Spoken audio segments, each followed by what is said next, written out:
Hello, and welcome to this Youth Issues program. As young people, we face many challenges, and our goal is to talk about these challenges and to provide solutions for them.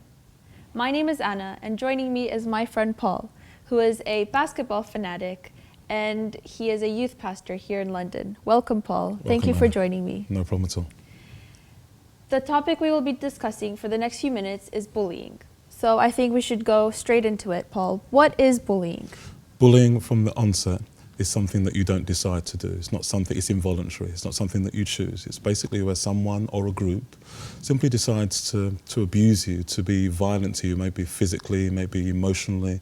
They simply decide to pick on you, whether it's because you've got glasses, whether it's because you've got red hair, maybe if you're gay, or even if you're black, or you're white, or you're an immigrant. It's simply just subjecting a group or a person to just pain and hurt, basically. Before we go any further, we will hear from Naomi about her experience of being bullied.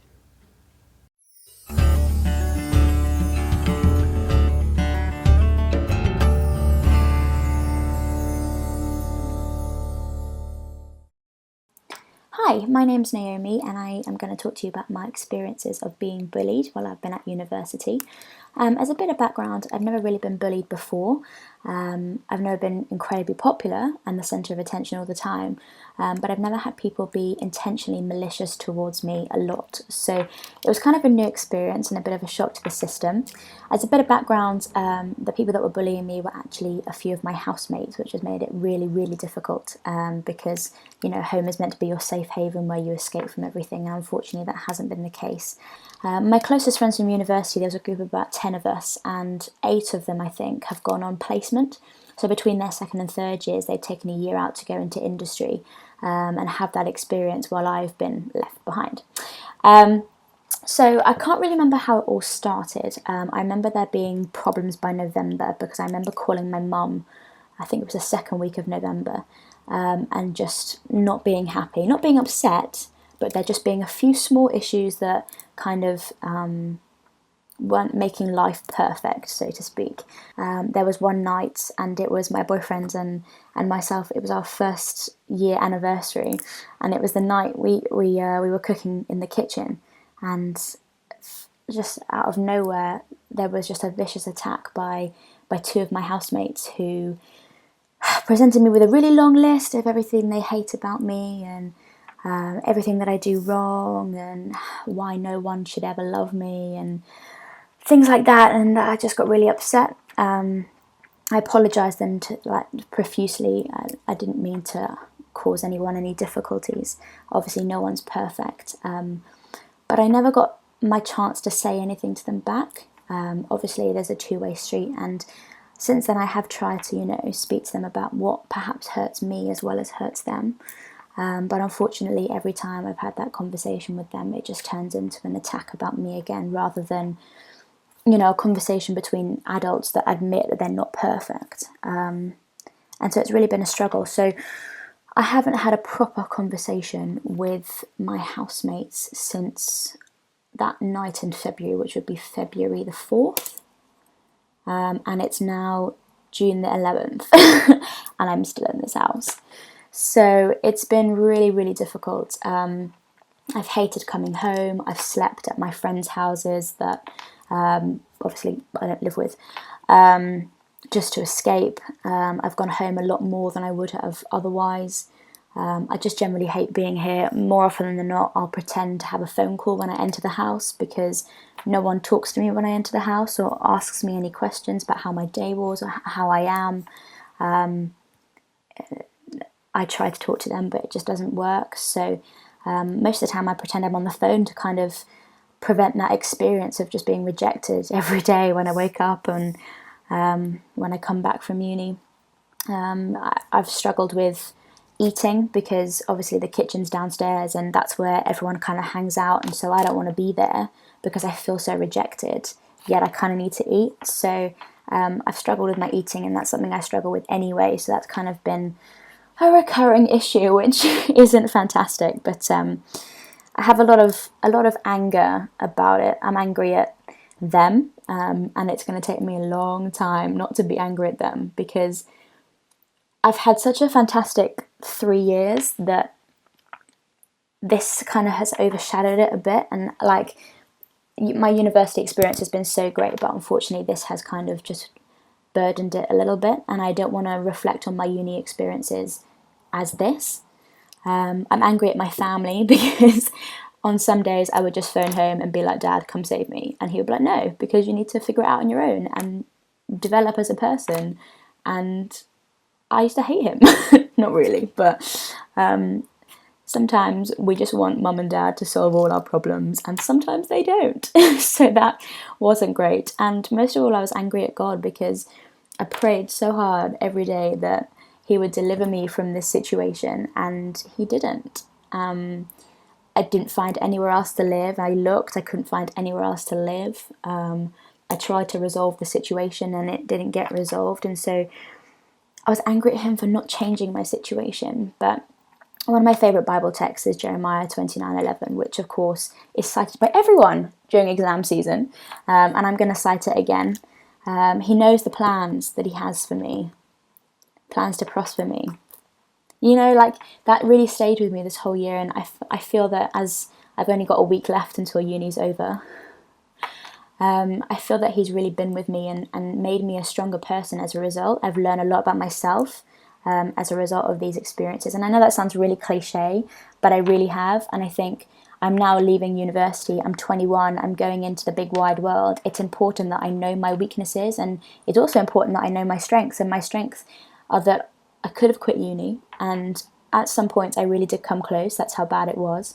But I didn't. I stuck with it, and I really prevailed with it.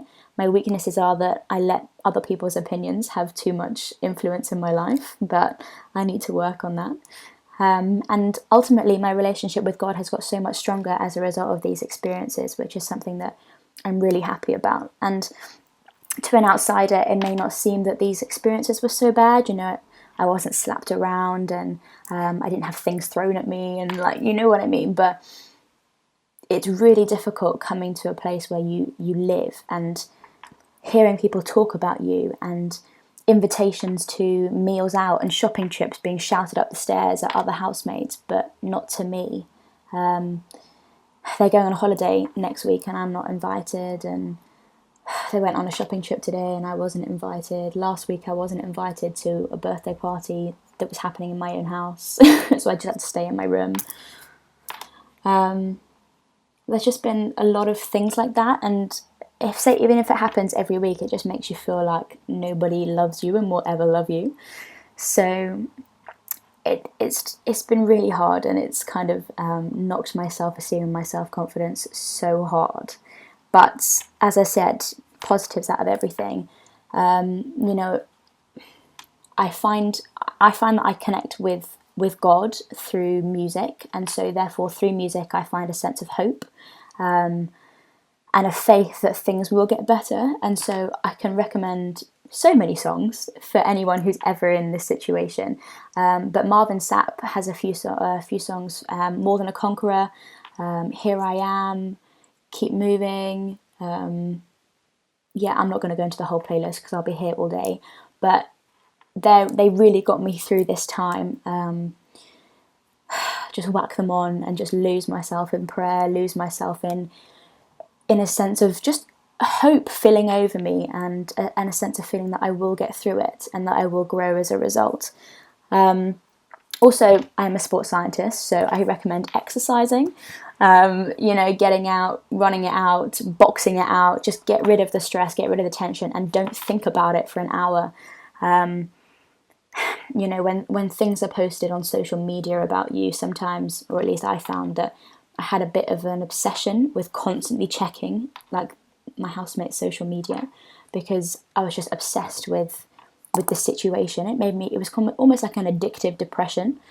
So, you know, finding ways to just escape from your house or from the situation that you're in, getting out, I'm seeing someone run past now, getting out and just releasing that like sense of catharsis, just getting rid of it. That's really benefited me a lot. What else? You know, I've really like lent on my family and my friends a lot. My boyfriend has been absolutely incredible throughout this whole thing, and almost without him, I probably would have quit uni. But my brother's at the same uni as I am, and he's always been there if I needed to pop round, or he's always, well, he's literally just around the corner, which is not great in some ways. But he's always been there. My parents have always been down the end of the phone, because sometimes you just need to rant, because if you don't rant, it builds up inside you and then it explodes, and that's never a good thing. So lots of thanks to mum and dad for always being on the phone when I'm crying down the phone saying I want to come home, and they're just letting me get it all out without judging, without passing opinion, without giving advice, and until that point where I need it, just letting me get it all out. So at the same time, if you know someone that's going through it, just let them take it out. If you feel that they're getting at you, they're not. They just need to release it. It's really difficult being in a constant like state of stress. Imagine it's almost like being in exam period for 9 months. Imagine that. Like, you just need to kind of vent. You need to get it out. So just be there for them if they need you to be there. So yeah, that's kind of my experiences. I don't think I've got anything more to say. Yeah, so there's an upside to everything. Try and stay optimistic. Definitely have reconnected with God on another level that I had forgotten existed. So I'm so grateful for that. It's so easy to get caught up in the uni life and forget about God, really. So I'm really glad that this experience gave me that opportunity. Yeah, it's still hard, and I'm a little bit worried about going downstairs now because I am in this house and they could have heard, but never mind.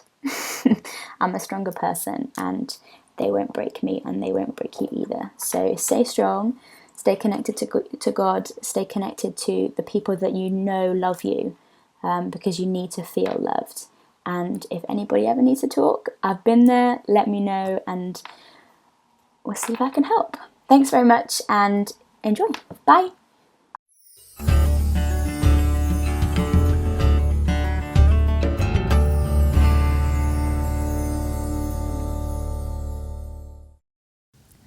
So Paul, we've just heard from Naomi. How do you respond to her story? I just get initially very angry. Anytime you hear stories of bullying, you sort of want to get in there and just support her. But the great thing about Naomi's story also was the fact that she just had support around her as well.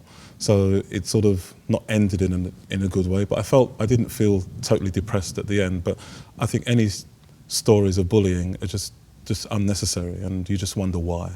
Have you been bullied?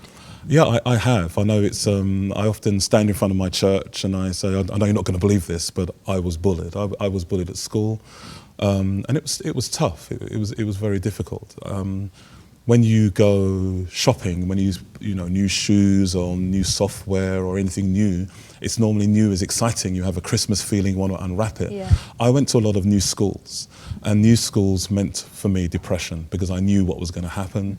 I knew that I was different, and I knew that I was going to be bullied, and I almost expected it, and it wasn't a very nice experience.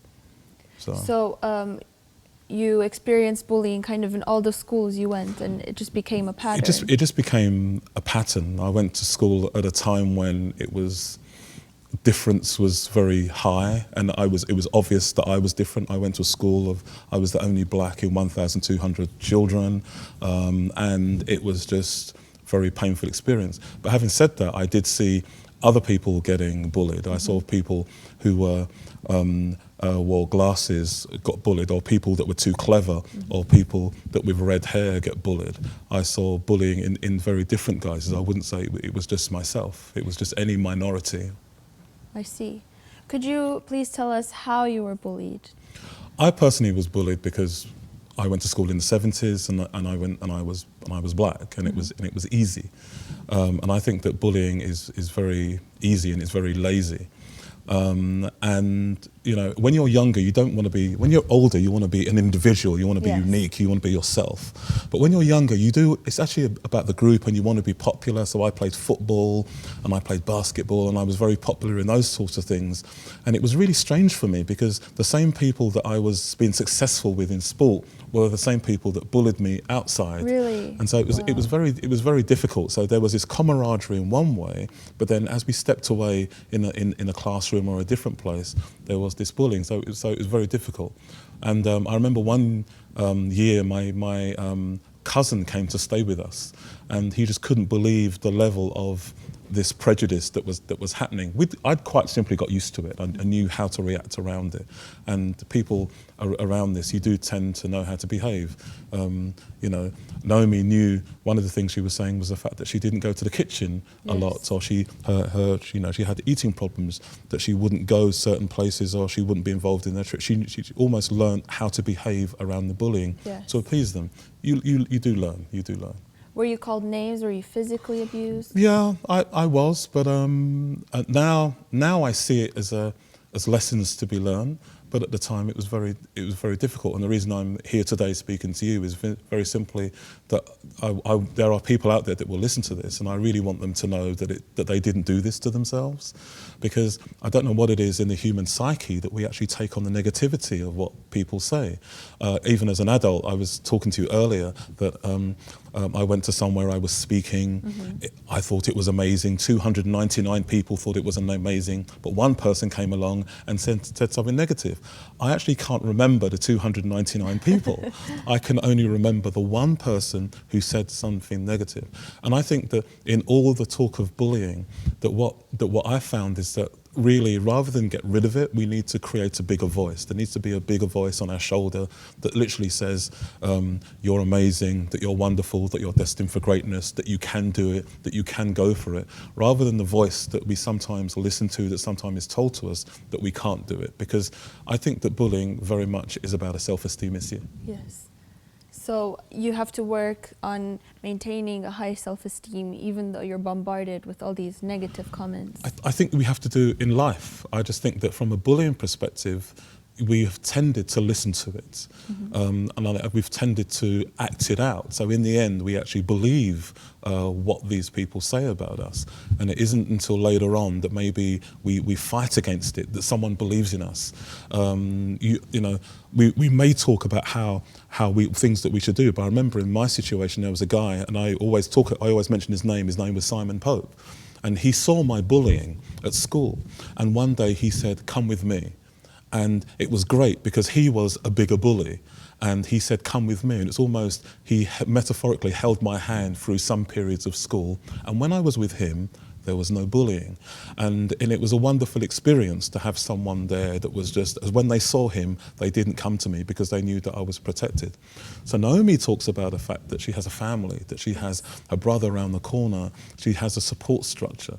And I would say that this is really important, that we literally find people that can support you, find people that will listen to you, find people that will make you strong, because sometimes you can't make yourself strong on your own. Why do you think people bully in the first place? I just think it's lazy.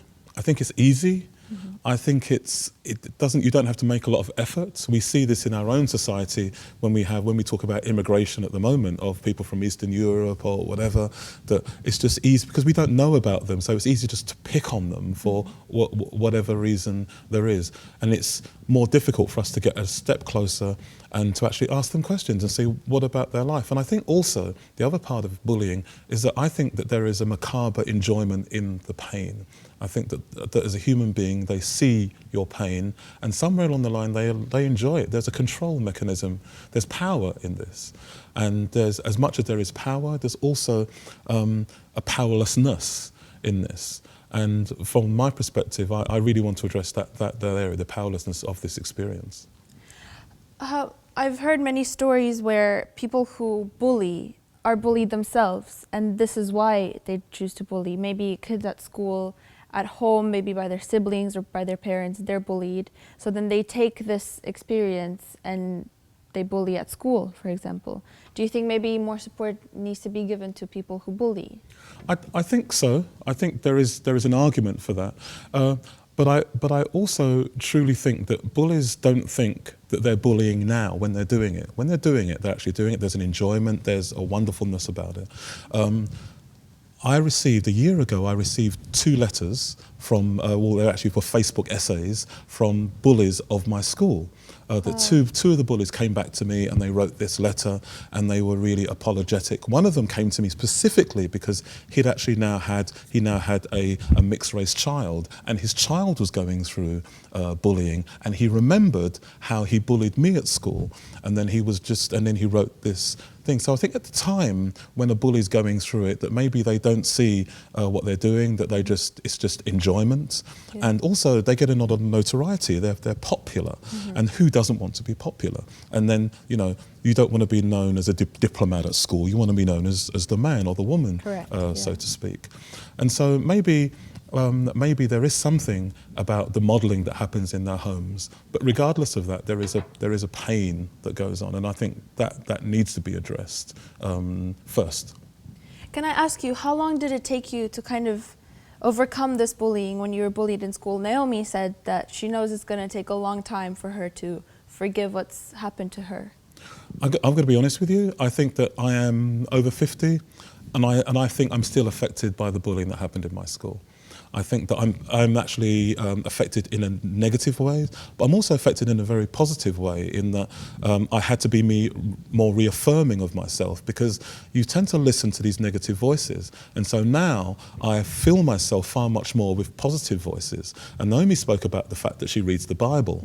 And one of the things that really enthused me about the Bible was there's this text in the Bible, John 15:16, and Jesus says to his disciples, "You didn't choose me, I chose you."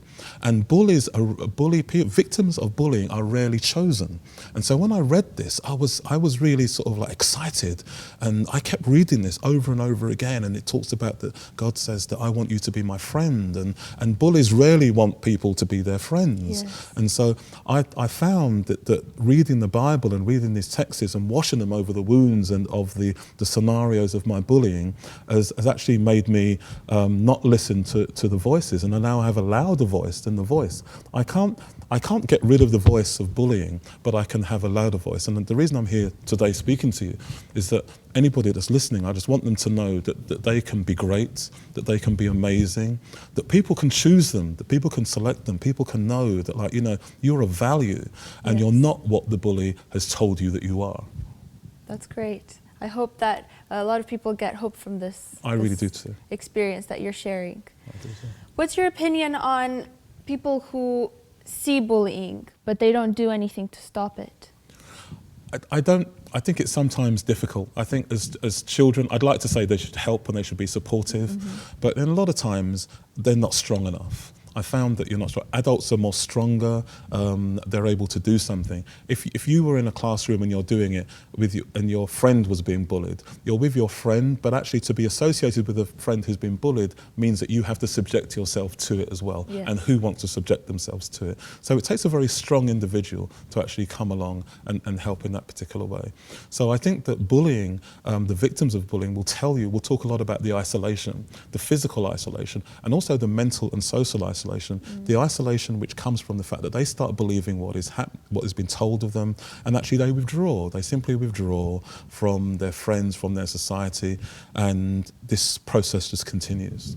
You mentioned Facebook earlier, Yes. and these days with social media, there's a lot of places where people can be bullied. Absolutely. Even anonymously, because on the internet you can hide your identity and you can easily pick on whoever you want. Yes. Yeah. I think cyberbullying is obviously a new genre to us, and the great thing about cyberbullying is that you can block, there are now parameters of which you can mould your profile, and I think those things should be done, and those things are healthy.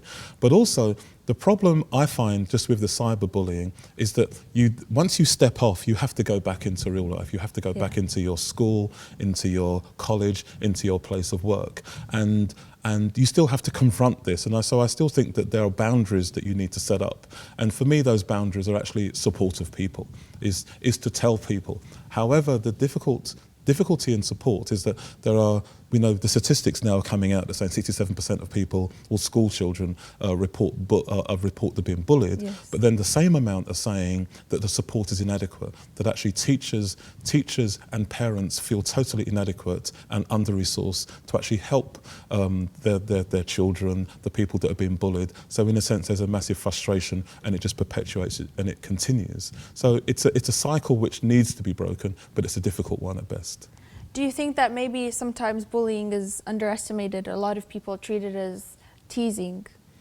Yeah, I think that teasing is where both of us are enjoying it. Bullying, I'm definitely, or one of us is definitely not enjoying it. Bullying is definitely where one person is superior and the other one is made to feel inferior, and that isn't very nice. So it's a very serious issue. It's a very serious issue. What would you say were the top 3 things that helped you to start to overcome being bullied? I think number one, having support. Number one was having support. Just the fact that you have someone that believes in you, someone that starts to say to you, I think you're good, I think that you can do things, someone that brings you in. Also just the fact that I found that just reading affirming material, we talked about the Bible, just reading affirming material, and action. Simply out of all what you hear, out of all of what you read, just stepping into something and doing something. And when you achieve something, it just sends back messages to yourself. Do you know what? Do you know what they said about me? You know, it's not true. It's not true. Actually, I can do something well. I can be amazing. So what's your final message that you would give us, a piece of advice or a message of hope that you would give to someone who is being bullied? I think the message of hope for someone who's bullied is that you're not alone, and that please reach out. That was the first thing I would say. I spent years and years before I reached out, because no one wants to be lesser. No one wants to, we're not very good at asking for help. And I actually think that one of the best things I've ever done is actually ask for help. And then someone reaching out and actually holding my hand and metaphorically leading me, you know, affirming me and making me feel better about myself. And also that you have a voice, and that you have stories, and you have things to tell, and you have things to achieve, and actually be the best you that you can be. That's what I would say, and let that be who you are. Don't listen to the voices. Great. Well, thank you very much for joining me, Paul, No and problem at all. for being willing to share your story. And Thank thank you for joining us. If you want to know more or have any questions, or if you want to share your story, contact us at lifeconnect.info. And I leave you with this thought: live healthy, grow wise, and enjoy your youth.